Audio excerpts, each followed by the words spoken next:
actually was one of the most horrifying, most intense Israeli attacks on Gaza. We heard continuous Israeli bombing, especially here in the city of Rafah, talking about some of the highlights in a series of Israeli airstrikes on the Abu Naqira family home. 19 Palestinians were killed, 9 of them are children.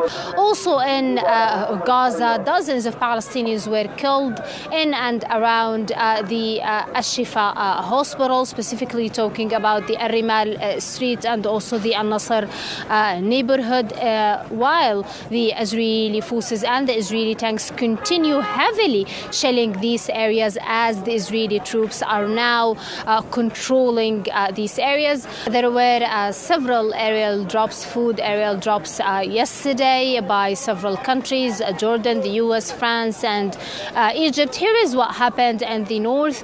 Most of this aid landed in the As-Sudaniya area, which is very close to the shores of Gaza. So very little of these food packages actually landed on the land in northern Gaza, but many of the packages landed in the sea. Hungry Palestinians swam to try and get some of the aid packages. In terms of the aid, one of the biggest mistakes is that they are thrown in dangerous places, like the sea, because it leads to drowning for those going to get the aid. Our request is simple. They can do it through the land crossings so it can reach these poor people. They can also do the airdrops through the aircrafts in areas which are wide and big, and let the police control the aid and deliver it to the people.